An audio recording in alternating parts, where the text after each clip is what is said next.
When I search up training day gym on Google, more than 3,000 reviews, 5-star reviews. What is the secret? Do you know mathematically how many 5-star reviews you need for every 1-star on Google? 101. The reason why I think it's successful is, so I picked up one book, went to the next, and I just realized after that, I wonder, here's how you run a business. Yeah. There are rules to this. If you were to distill one or two highlights, what would they be? The best thing that you can do for your good employees is to not burden them with the bad ones. Would you hire this person again? If the answer is no, then you should go. You should always spend the most amount of your time with your best employees, not the worst ones, because then the best ones wouldn't want to work for you.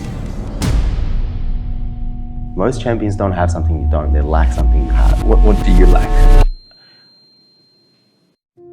I train for the evidence that I am who I say I am, especially during times of doubt. How do you have that when you've been beaten up left, right, and center every day? So at least I can go to the gym and say, I said I was going to do 5 reps on this today. I'm going to do 6. Are you happy? Am I happy?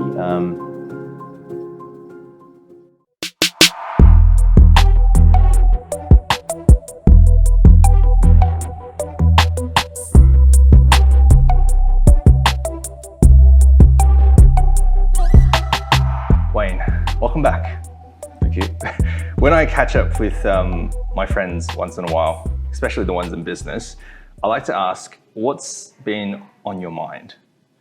I mean, the past, I'll pick it up from maybe from a year and a half. The past year and a half has been pretty busy and hectic from a work perspective.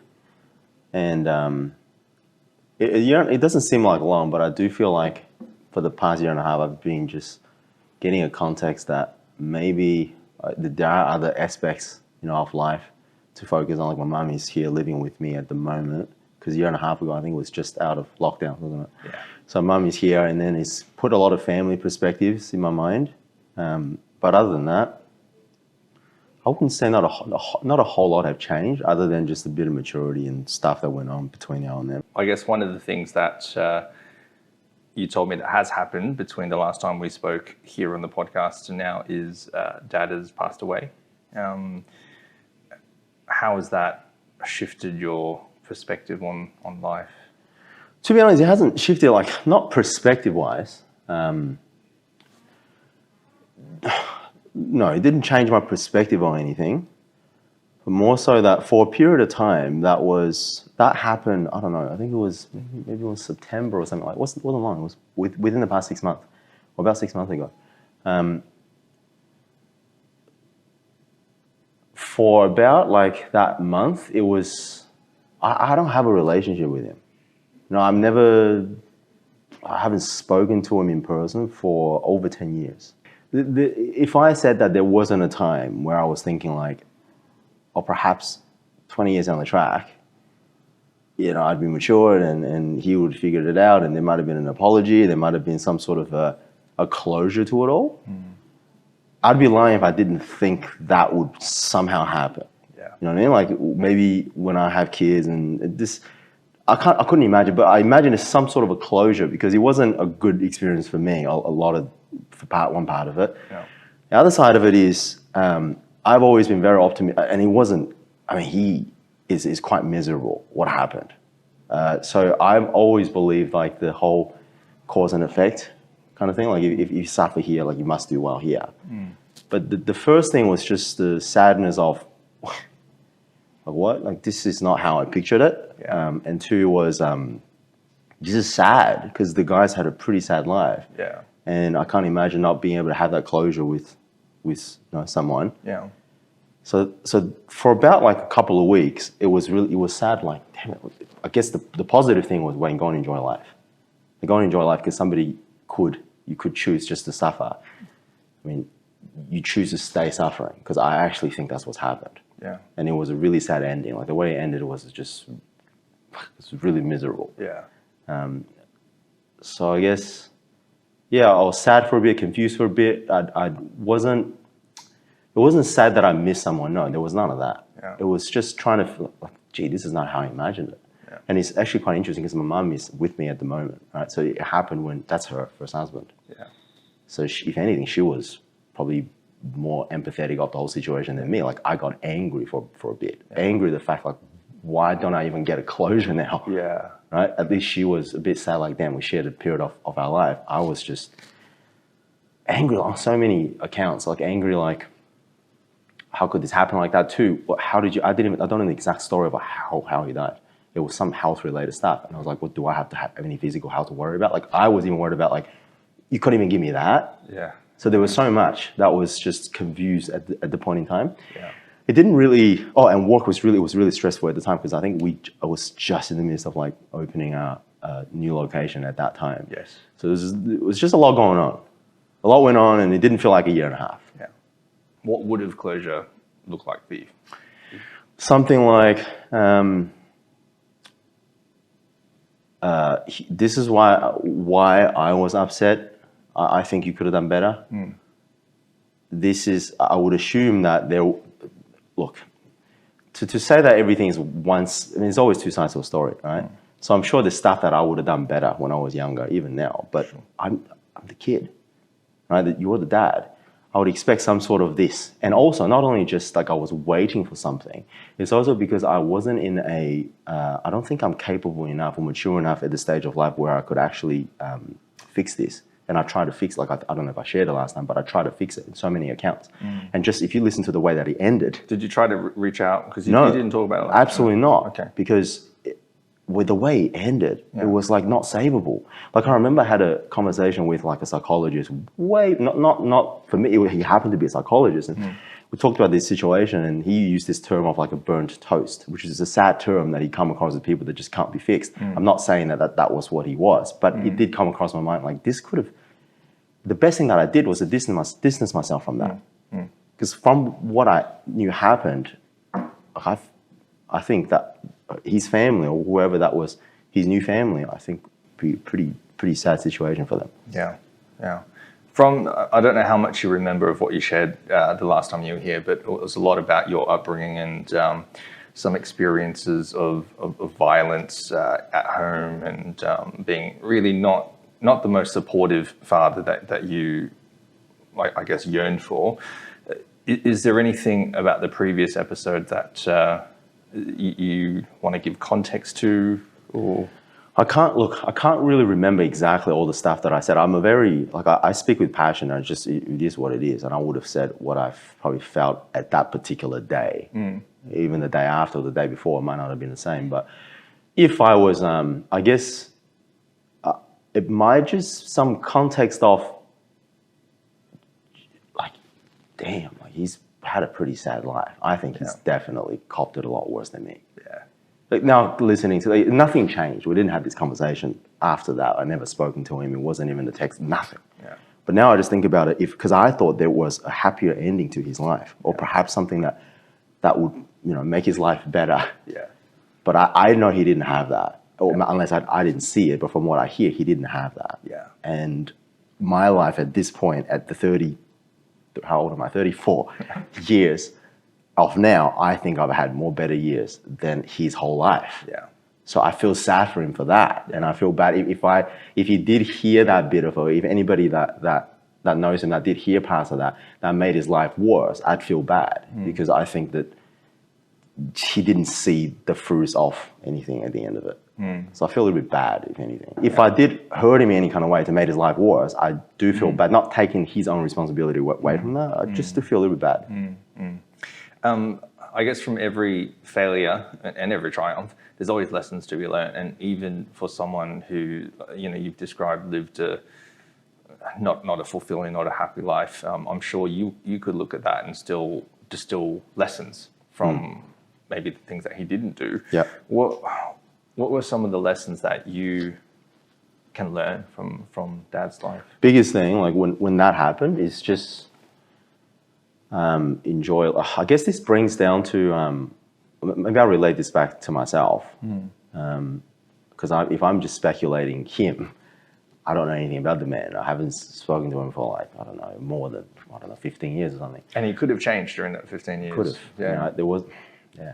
Yeah. Look, it's not hard to even my stepdad was saying like it's not that hard to find training there. Like if you really wanted to.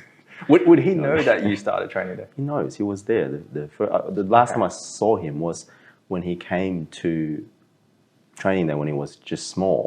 He was drunk. Yeah. He came with his friend drunk. Yeah. And they did some stuff. Like the gym was open at the time. They were just throwing away weights. They were drunk. Yeah. I can't remember exactly what happened, but I was really angry. Yeah. I shooted him out, and that was the last time I saw him. Yeah. So he knows training there. He knows, and Burwood's still there. Yeah, Burwood's still there. I mean, it's not. He knows. Yeah. It's not hard to find me. No. But lessons. Yeah, it's just the whole thing. Like I wasn't even told by his wife that he died. I found out some other way. It's ridiculous. So there's just so much. It's just really sad on what happened. Yeah. And I guess if you have children one day and you become a dad, are there any lessons from what he didn't do that you feel like so much? Okay, so the one thing, I guess, first thing that comes to mind is I don't hate him for like physically beating me or like the tough love. I love that. Like a dad's tough love. Like how can you not have that? I think that's what we need these days. But it's the lack of love that accompanied that. It's if you're going to have that tough love, you have to show, like I think, what did you sacrifice for me? It's just tough, no love. Yeah. What did you do for me? I did a lot for you, I feel like, or at least I had a lot taken from me. What did you do for me? So that, what I'll learn is I wouldn't change anything about the tough part of it, but yeah, you just have to show them that the sacrifice that you make for them and the love that you have for them. I had known that. The fascinating thing about your story that a lot of audiences would relate to is all the stuff that we talked about in the previous episode and all of your upbringing and context there. It fueled your drive into business today. And despite that, it hasn't been easy. And I remember in, what would have been 2020, 2021, can't remember which year it was COVID lockdown, and we had a few phone calls, and I remember that time you were pissed off at everything. And I remember that. I remember that period. That was, I've had it.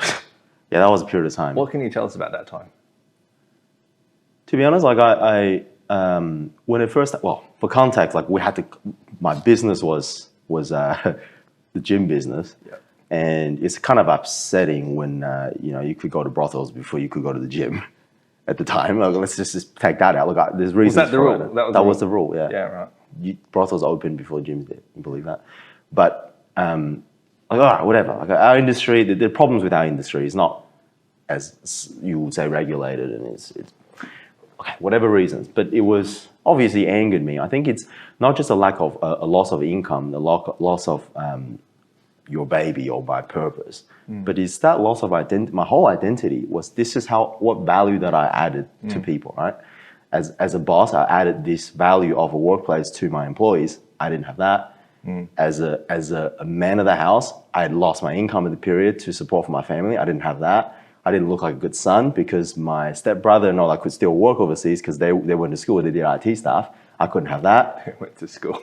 Right? I mean, not that I didn't go to school, but it's they went to school in the traditional Chinese term, and they got a proper job while I pursued my passion. So it's almost as if told you way not to do that, right? So I didn't have any of these. It's the loss of identity that was really hurting. Yeah. And you try to, as a man, you try to sort of brush it off and just go on. But that was a point I think, just pissed. So what I got to do? So what do you want me to do? What can I do about this? And I'm not the one to make excuses. You just have to cop it and move on. Yeah. But that frustration. Yeah. Having your identity challenged is one of the toughest things to go through. Yeah, to add to that, it's I remember that actual day when the lockdown happened. It was 23rd of March, 2020. I remember like it was yesterday. Because that day, I had probably about 20 staff members who were slightly younger than me. And when I heard the lockdown was going to happen, I called everybody into like the foyer. I even have a photo. I took a photo. This is the moment before I tell everyone, this is before JobKeeper was announced. Yeah. So guys, I guess we're not coming to work tomorrow. Don't worry, it'll be 3 weeks max. Yeah. Trying to comfort everybody, and you could just see my mood. I was still trying to be that unwavering sort of leader that I was. Yeah. But you could just see that hope die as the meetings went on. I just remember it was at the time when I had to keep meeting because they'd make an announcement, guys, we've got to meet again and talk about this. I just remember this one meeting where I was like, make money, guys. That is the most ethical thing to do, is make money. Because right now I can't pay for any other bills. Everybody's looking at me like, wait, what's happened? What happened to do good things? I'm like, I was losing it at a period of time. So I was really struggling to do what's right as a leader at the time. Yeah, for context for listeners or people watching online who don't live in Melbourne, we had a pretty tough lockdown. And for further context, there wasn't much hope, in a sense that we didn't know when it was going to end. And it was going to end, and then it started again. It was going to end, and it started again. And then that repeated like multiple times, right? As a business, you can't plan. No, you it was an uncertainty, right? What to tell your staff, like, do I close down? Because this could go on for the next 6 years, or it could be done tomorrow. Like nobody knows, right? And you'd appreciate this quote. You'd know who it is when I say it, but I've missed more than 9,000 shots in my career. I've lost almost 300 games. 26 times I've been trusted to take the game-winning shot and missed. I've failed, this is my favorite bit, I've failed over and over and over again in my life. And that's why I succeed. Go on Training Day's website. You'll find a photo of a particular shot where this quote is on the wall. Okay. I painted it. So Danielle painted that. That's the particular quote. I have not on the wall one of the Training Days. But I knew you'd like this. Now, obviously, Michael Jordan said this. Yeah. And I'm a firm believer that we need to go through failure to find success. And I'm just using, I guess, lockdown as an example of a really tough time in your professional life and personal life. How did you overcome that tough time and the imposed failure? That's not because of any business decision you made. It was because the environment didn't allow you to run your business, right? How did you overcome that mentally, emotionally? Gee, I don't know. How do women overcome giving birth? I mean, that's the only way I can. You don't. You just do it. I mean, you don't. I don't think I ever overcome it. I mean, the result was good because for contact, the result is really good. Is it because you just didn't close down? That changed my business. That changed everything about Training Day. How so? Because at the time, I started the business when I was 22 or 3 or something like that. What do you know? 22 or 3. You know, first year I made profit was it 2016? Was the 4th or the 5th or the 6th year, something like that. And that's like, I'm talking like a tiny amount of profit. So even at, so for context, 2016 was probably the first year that I made any kind of money. And then 2018 was the first year that I expanded and I had more staff members. And then this is when our revenue was like over the 7-figure mark. Like I didn't sign up for that, right? I didn't know what I was doing. And 2019, I was barely keeping this hamster wheel together. Like it wasn't a business owner or manager with staff. It was a person with a few helpers. Yeah. It was me trying to do everything. It was like I was in the street fighting stage, you know? Yeah. And then 2020 closes down. Yeah. And I didn't have it together. Not that I was a good business person before that. So I'm a good business person. I say this now, but I'll probably be better tomorrow. But I'm a better person now because during that period of time, I probably read a total of 30 books. I'm not a reader of books. I've not been a reader of books growing up. Yeah. I've actually, frankly, been against it. I was always, listening to Gary Vee, like, I don't read books. Yeah. Don't read books. Don't even learn anything. But during that time, I didn't know what to do. Yeah. And I had a lot of time.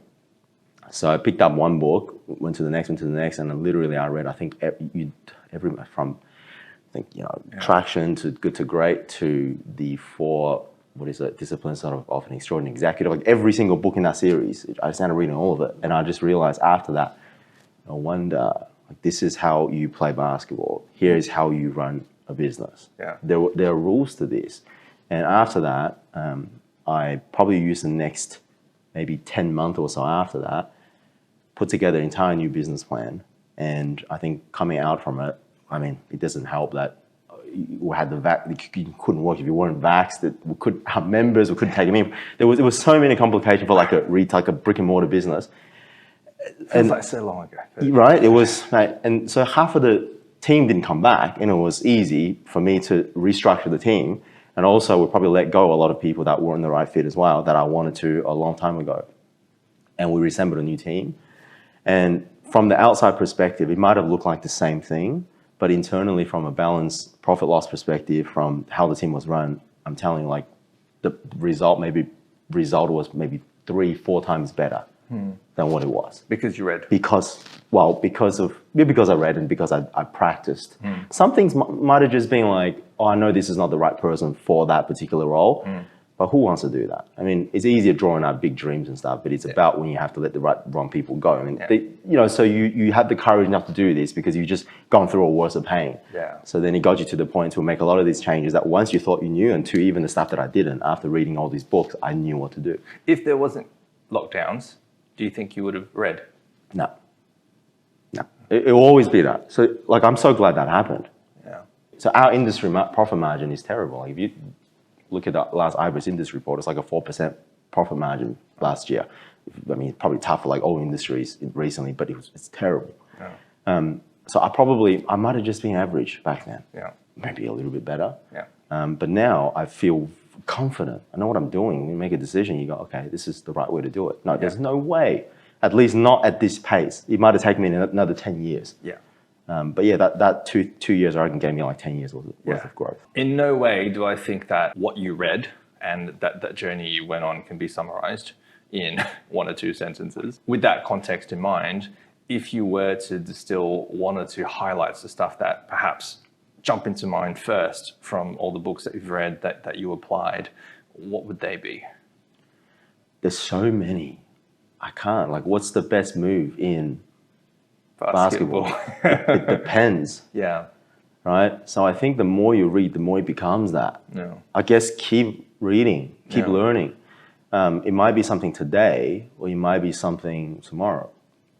You know, so yesterday was different. Like I have notes that I write down. Usually I only maybe spend half an hour in the morning and read every day. I try to make that habit, maybe 10 pages a day, and every day it will be something. So I don't think it's fair for me to just give one in terms of that was the most important lesson that I read in that period of time. There would not be one thing that's changed my business like that. I actually think, I actually think it's overly, like people do this. What is the magic? What's one thing? Oh, I'm so careful saying that because it depends. That's right. I think at that time for me, it was what I needed the most.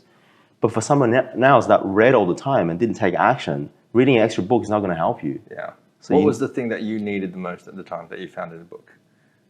The reassurance. My biggest challenge in business till this day, till now, I guess it's got something to do with my upbringing as well. Without that father figure to give you that sense of certainty, is not knowing what to do. And being in my position, like I did a lot of things on my own, right? It wasn't like a build business. I didn't even have family to teach me. I didn't have a dad or mom to teach me how to do stuff. I figured a lot of stuff out on my own. So I was always very scared. So I would say even in business, when all these people are looking at you, you don't know what to do. And that's still till this day the hardest. Like what is the right thing to do at the next thing we do for our business when this happens, when that happens, when problems arise all the time. So when I read a lot of these books, you read some of the problems that they've had, you're having, or similar things. What's an example? The best thing that you can do for your good employees is to not burden them with the bad ones. Ask yourself the question, would you hire this person again? If the answer is no, then he should go. He or she should go. You should always spend the most amount of your time with your best employees, not the worst ones, because then the best ones wouldn't want to work for you. So there are a lot of these zingers, right? But you see how 3 of these all connect to the same thing. So when you start to see these things, you go, oh, I knew it. You go, I was compromising so much by what this guy did, and then you start to resent them, and you've stolen that portion of their life when they could have been more fitted to do something. At least you could be their lesson. Yeah. So for example, right, that's one thing that I realized. I knew it. I should have done that instead of doubting yourself and be like, maybe I'm being too harsh on them. Yeah. So now it's not like that. Now, one of many things like that gave me a lot of context. Now let's talk about discipline. Ryan Holiday is an author. Oh yeah, ego is the enemy. Yeah. That's right. Yeah, you would know everyone that I quote. Says discipline leads to freedom rather than takes it away. In your, I guess, personal experience and definition, how would you define discipline? Okay, is pick your shit sandwich. What is guaranteed in life is pain. And we in the gym sort of environment, I think there's a quote by either Mark Ripperto, I think his name is, was that we voluntarily put ourselves in positions of suffering so that when life throws these things unexpectedly, we're better at dealing with it. Sure. Right?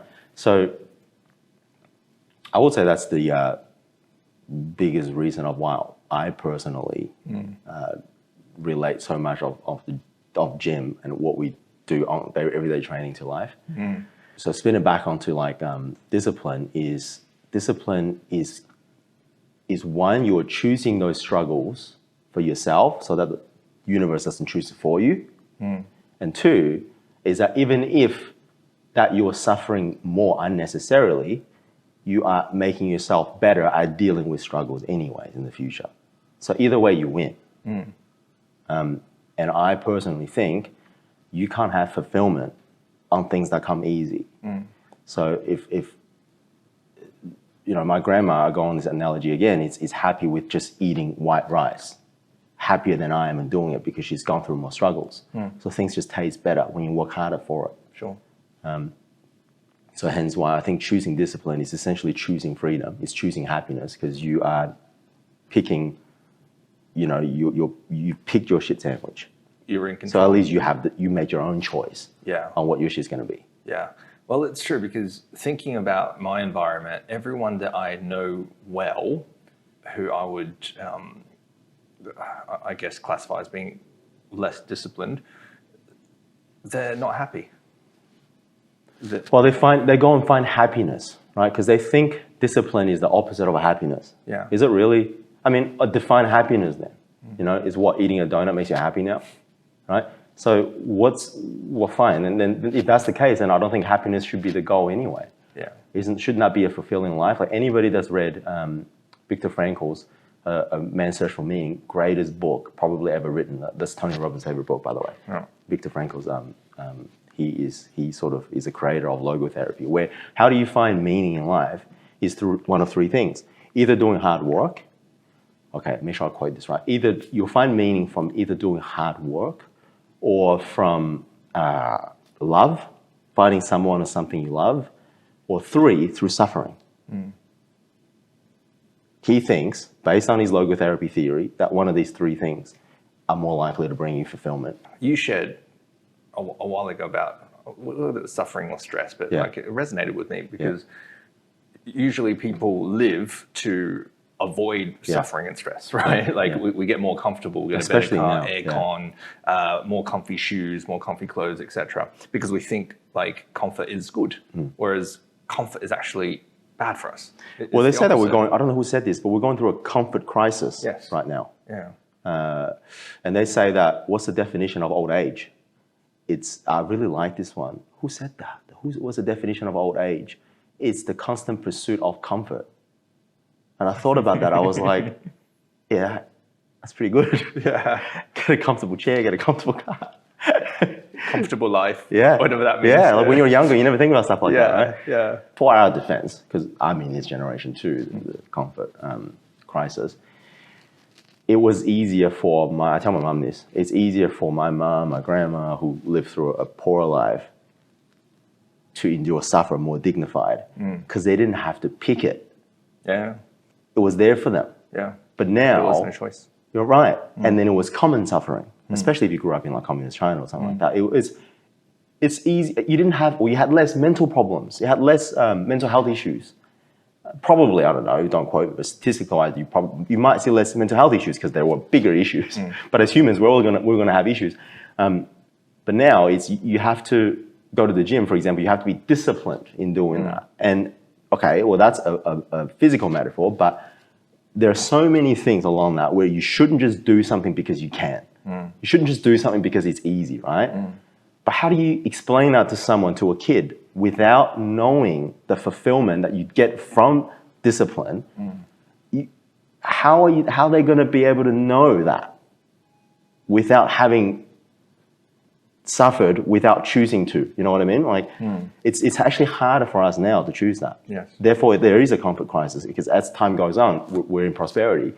And if I had a kid, I wouldn't want to put him through suffering. It would be hard to do. But there are that Because benefits. you have a choice now. Right. And it will make me a bad parent if I did that purposely. So Yeah. I think it does get more, I don't know the answer to it. It is more challenging. So Yeah. to our generation defense, it is a bit harder to choose, I guess, discipline over comfort, which is why I think another thing of why something like the gym is so important. Yeah. And I remember Tim Grover sharing that Kobe told him this. And Kobe said he works hard and works on the 1% because there will always be something that he can't prepare for. Yeah. And by working on what he can control, he's better equipped to handle what he can't handle, right? And that wasn't a coach telling Kobe, yo, you need to be disciplined, you need to train harder than everyone else. MJ had a similar experience. Like those guys were intrinsically like disciplined, right? They didn't need somebody shouting at them. In fact, they were coaching their coaches on how to coach them. Yeah, there's a saying. There's a saying that most champions don't. I'll make sure I don't butcher this. Most champions don't have something you don't. They lack something you have. Most champions don't have something you don't. They lack something you have. Right? They lack. A lot of the champions gone through hardship. Is that they lack the comfort. They lack the prosperity.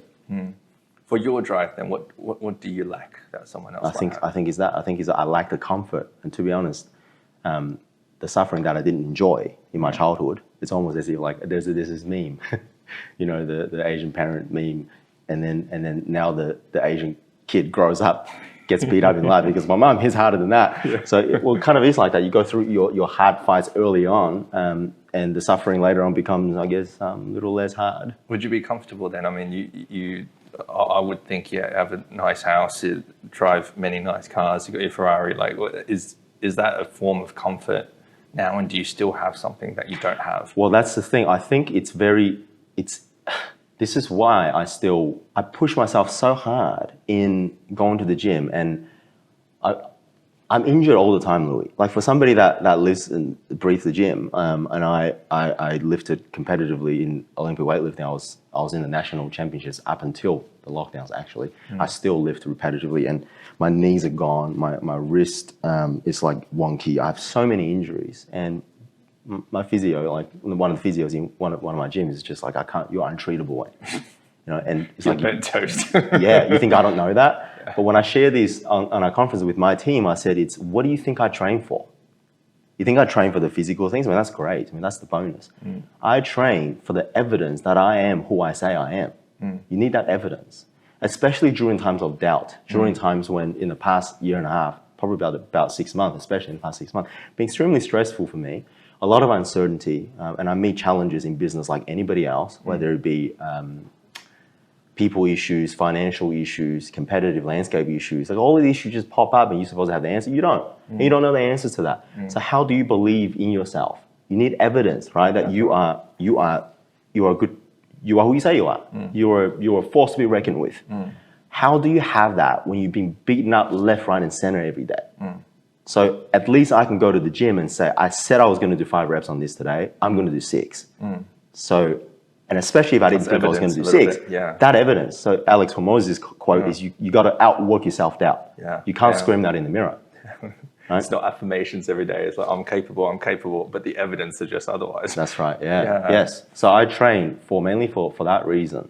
To answer your question, how to find that, I put my cold showers in the mornings and do things that I don't want to do, stuff like that. I can't remember who said this. There's a boxer, I don't know if you're into boxing, there's a boxer who says that when he goes running, and then even when he's physically unable to continue running, he would still push himself to the point of injury to complete his run. Yeah. And someone asked him, like, dude, but why? Like, put it into context. You know, like if your body can't take it, you can't take it. It's like, I can't afford to let the demons in. So I know what you're talking about. Correct. And he said because in the ring, in the final 2 minutes when he's literally gassed and he doesn't have any, he needs that evidence, right? To prove to himself, hey, at that time, I didn't give up. Yeah. I have what it takes. Then the affirmations come through, the evidence. What sort of mental muscles do we have to learn, in your opinion, to be stronger for everyday challenges? I think it's choosing to do hard things. Choosing to do hard things every day. I think I mentioned some of you mentioned some of them. Just that, if you say you're going to run 5K, don't stop before. Yeah. And look, there is context to this. If you're lying in your bed, you can't get out. Okay, you can argue that. Oh, they told me to get out. Now I'm dead. Obviously, context. But what I mean is like that.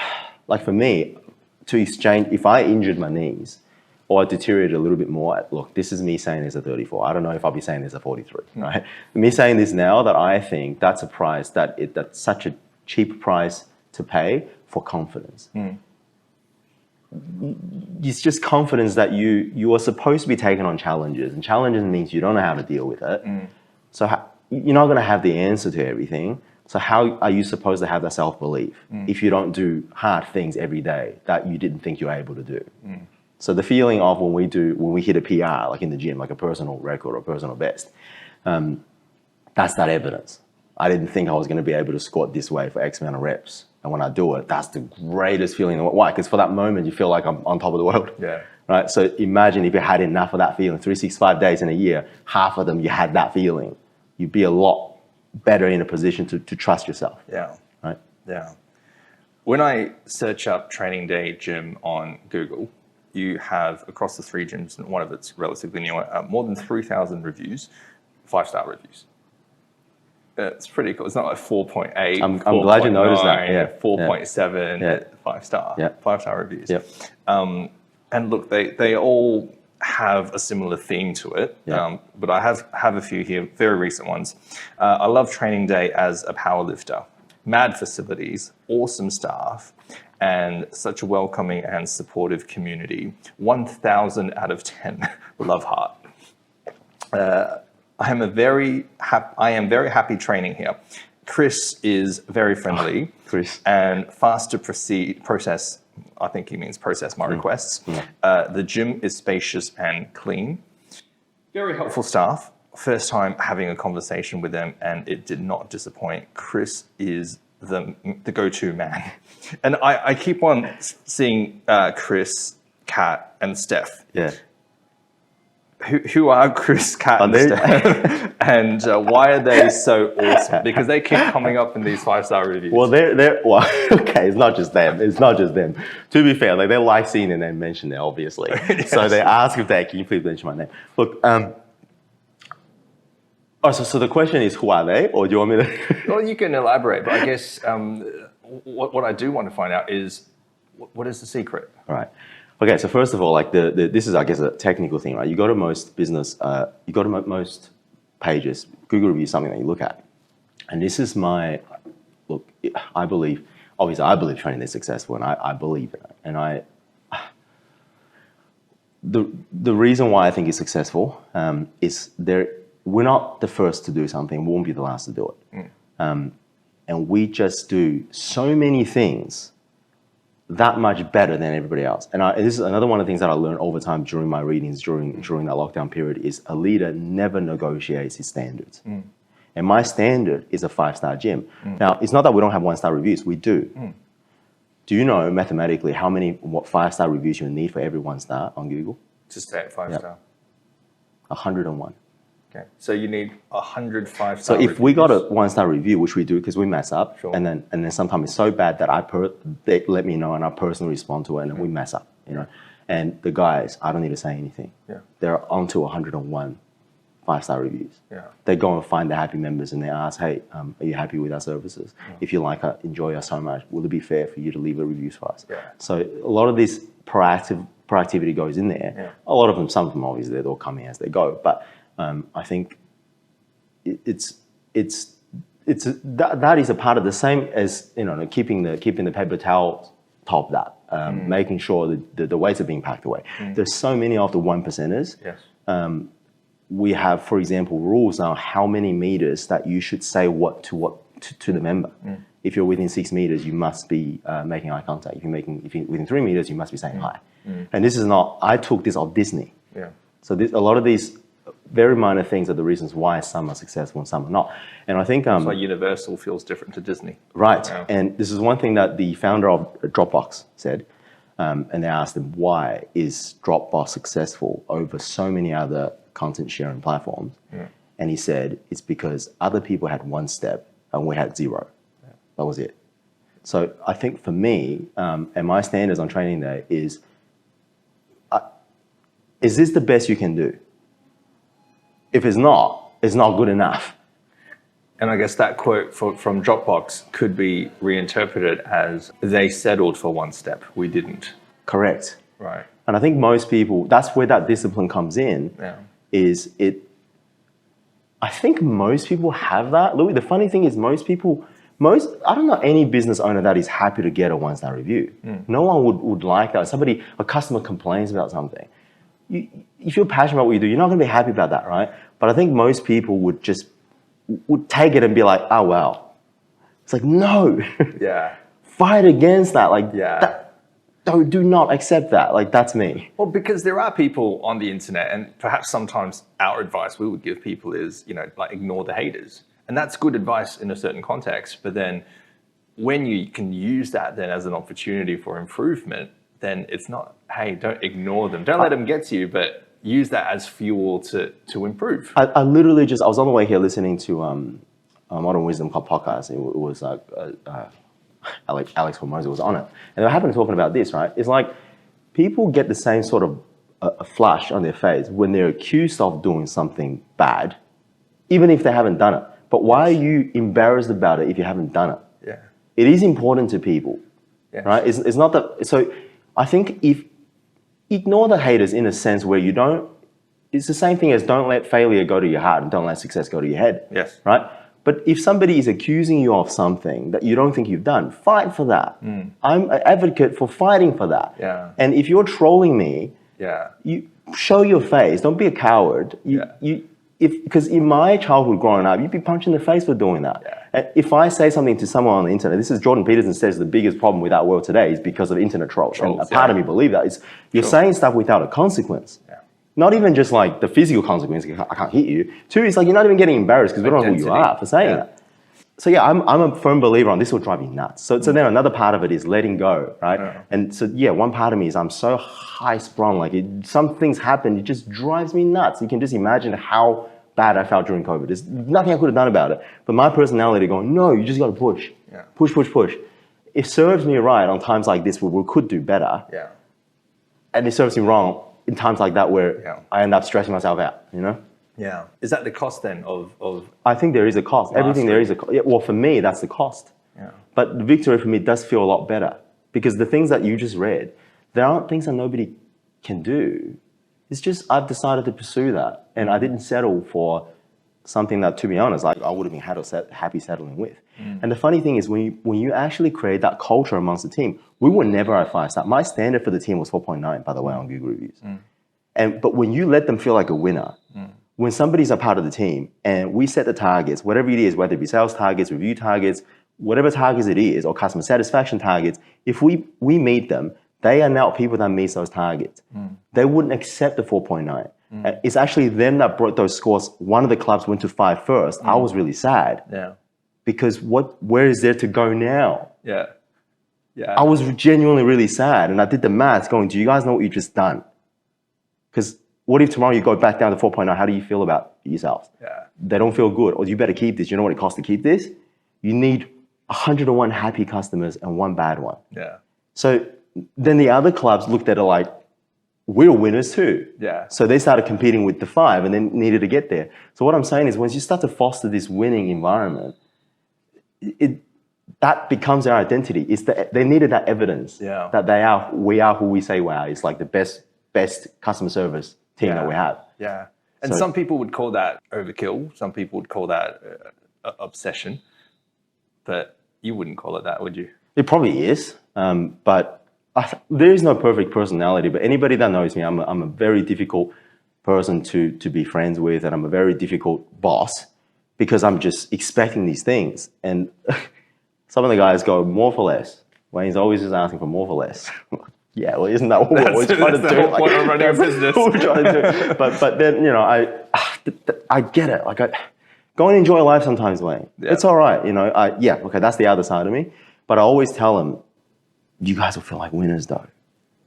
like it feels so good. Like that, I thrive on that feeling at the end of it. Yeah. But I'm not saying that's a perfect way of life. I get my flaws. Yeah. But I just think what are your flaws? That like I'm so overly focused. Like if you right now, if somebody's I don't know doing something on the other side, I wouldn't even see it. Yeah. I'm so focused on this. In a sense, we're business where it could be an easy way of doing something. I don't even see it. Like I'm just right here, right now. And that's interesting, isn't it? That's just the downside of your strength. Or is the other end of the stick, thing, isn't it? Right? Yeah. It's just, you can't sort of have one and account for the other one because then you wouldn't have the strength. That's right. Yeah. And if you try to be everything to everyone, then you sort of end up being nothing. Correct. So you've been around the gym industry for a long time now because you started early. 12, 13 years, 12 years. Is there anything you wholeheartedly believed when you entered the industry that you perhaps don't believe anymore?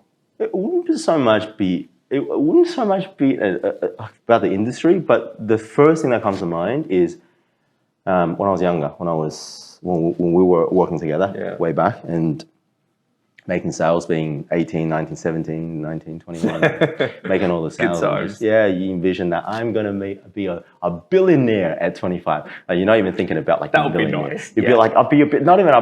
I'll be like, I'll be a billionaire while being an astronaut, while being the president of the United States, while dunking on Michael Jordan by the time I'm 25. This is what I used to believe, right? And now I guess the thing is that, oh, what an idiot. It's like that's the thought now. So I guess you can sort of apply that to everything. Yeah. It's not, Wayne, it's not that easy. Right? It's you're 25 and why do you get to live 25 like this and other people don't? So I guess it's that, what do you call that? Humility? Well, I don't know. But it's almost like that stage was necessary though, because you needed to be stupidly ambitious at that age and then try to hit it and then slowly come down to reality, right? Well, it wasn't optimism. This is Jordan Peterson's. I love when he said about this. The question was why is the state of the world currently so pessimistic? And he says, because it's not pessimistic, it's naivety. And naivety is usually disguised as optimism, but really you're not. You're just naive and you just haven't been bitten yet. Yeah. But the hard thing is when you have been bitten hard and you're still having that optimism, but usually people turn pessimistic after that. Yeah. So we were just naive back then. Right? Like, why wouldn't you be naive? You know? So because you were young. Yeah. But see, the problem is that if I didn't go through the hardship that I went through when I was younger, and then you realize, hey, this is hard, I might have just given up. Steve Jobs is like, you got to be passionate about what you do because it's going to get so hard that you just give up. But I think a passion is one thing, but it's also that if this hard, it's so hard for you that you never come anything close to it, it's a higher chance of you giving up than someone that's gone through some hard stuff that to me perhaps, oh, okay, I reckon I've got this. So it is a naivety, but I think for me, I'm grateful that I was able to have a bit of that early on in my life, so I could endure that a little bit better. Well, another guest in this podcast said naivety was one of his biggest strengths starting out in business because he started very young. Actually, you're right. Yeah, that's a good one too. And he did not know what was possible, so therefore everything was possible until proven otherwise. But you see what I mean by like context? Yes. Advice to who is context. That's right. And then you can then run my thing back and be like, I think that's right too. But me too. If I wouldn't have started training there, the whole reason why I started training there in Burwood is because Burwood was a school that I got my ass kicked up in. And I thought, hey, this would be fun. It makes business sense, doesn't it? I stood up where I fell. Yeah. And this is the only one I could afford, by the way. So I went to that to make myself feel better. Yeah. But yeah, if I was, I'd say this to people, I knew what I knew now, there's no way I would have picked this business. Yeah. But then that's all the tools that I had at the time. So yeah, naivety did help me. But where do you look at it? So I think this is really hard on, I guess that's why these sort of podcasts are helpful because you get to see there is no one right answer at least to everything, right? Yeah. But your naivety led to action, which led to challenges along the way, but you stayed optimistic through discipline. Like everything does fit together. It does make sense too. Yeah, it does. And but then you can then take the naive, just that one part out of context. Yeah. We got some common friends. They're just like, one day I'm going to do this. And then next minute, you know what? I'll give that up. I reckon this will be easy. I should just do this. That's also naivety. But that's not good, I don't think. That's going in with rose-colored glasses on. And that is the evidence that you are building for yourself, which is... I'm failing.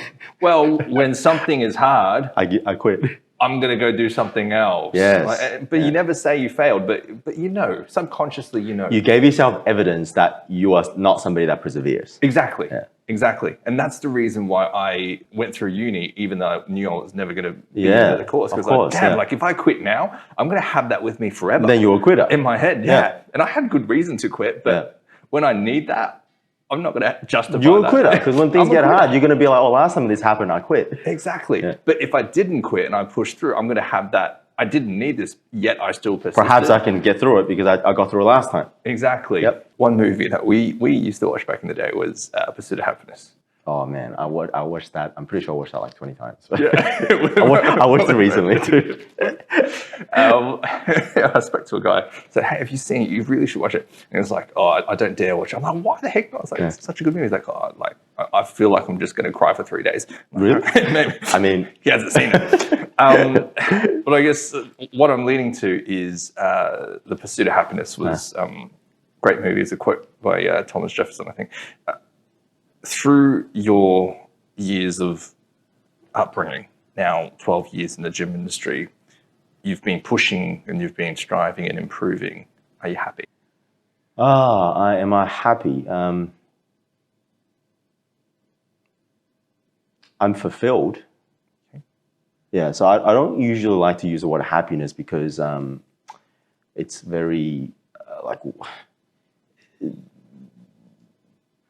I wasn't happy driving here for an hour and a half to do this podcast, but now I feel more fulfilled. The fact that I spoke something about that we both truly believed out of passion. Yeah. So I don't know if I'm happy because that can change by the moment. I could go out and eat some dinner and then I'll feel happy again, but doesn't mean I'm fulfilled. So I do feel very fulfilled. Yeah. And do you think we should all strive to pursue fulfillment more than happiness? I definitely think so. Yeah. I mean, I wouldn't comment any more on that, but yeah, I think so. Yeah. Well, Wayne, you'd know about the closing tradition on this podcast because you've done it before. Yes. But we get the past guests to leave a piece of advice that they want to be known for the following guests. And you get to write in this again for the second time, which is very cool. Sweet. But the previous guest left this in the book, and you don't know who this is. But instead of leaving a piece of advice, they left a question, which I thought, okay, well, I'll allow it this once, which is quite a common question. Why do you do what you do? Can't answer that. Okay. Let me ask you something then. Oh, can I re-ask this person something? Well, they're not here to answer for themselves. Well, if they were, I'd ask him. Yeah. Why do you love the people you do? Why do you love the people you do? Tell me that. My question, again, back to that is, I don't know. My answer is, I don't know, but does it matter? At the end of the day, I can't describe to you why I love my loved ones. Right? It is the whole reason for love. It is not rationally explainable. So I believe in what I do because it makes me feel fulfilled, and particularly the gym for me, as I probably explained in the previous podcast, that it gave me purpose, it gave me meaning when things didn't have meaning. And to me, I wanted to give back to a cause that I believed in that's helped me. So that fulfills me. Why exactly any deeper than that? I don't really know. But tomorrow it might be something else that'll then give me that fulfillment, and I'll pursue that. So I genuinely don't know why I do what I do. There's probably so many reasons, and there probably is one simple one, but I don't think it really matters that much. And do you think for a young person listening to this podcast, and perhaps they have trouble identifying their why, maybe because they're just young? So many of them. You know, so many of them, Louis. Like, I reckon most of them. We do like a yearly conference where I speak to all my staff members. And the thing that this year around, the one that they said tick with them the most is I said to them that don't bother finding your passion, because they always look at Wayne as like, Wayne is passionate about what he does. I'm trying to find my passion. I tell them, well, you're not gonna find your passion. Like, I started off passionate about the gym. And then he turned into a business. Then he turned into something else. Like, I wasn't passionate about that in the beginning. Passion is being good at something, and you get good at something by being bad at something, but persevering. So yeah, most people, you're right. Most younger people would not know the why, and it's okay for the time. It's fine as long as it feels right. Yeah. And I trust that gut. You have to have a why in a sense where don't get in being that naive, because it's going to get hard. But so if your why is that I just want to make an extra buck, or I want to look good in front of these people, man, you are going to be pretty disappointed if that why is that simple and shallow. Yeah. So it's like Will Smith's word is like, what's greatness? It's this is what I believe and I'm willing to die for it. Like, who cares? As long as you believe it that much, that I'm willing to bet everything on this. You want me to explain to you why? All right, give me like 5 days. Let me put it in words for you. But yeah, you need to have a why. I just don't think it's always, I don't think it's always very easily accessible. Just that you go here, in this context, this is why. I can't explain it. I'm such a why person. And maybe it's me that I never thought deep enough about this. I think I roughly gave a why, but still, it's not polished enough for me to just go, this is my why. It's like always developing. It'll be different again like next week. As you change. Yeah, that's right. Yeah. Yeah. Well, Wayne, thank you for coming here. And Thanks for having me again. I think the chat will be very valuable to people listening. And I always honor and appreciate your honesty and vulnerability and just, everything that you stand for. So thanks again, man. Appreciate it. Cool. Good job.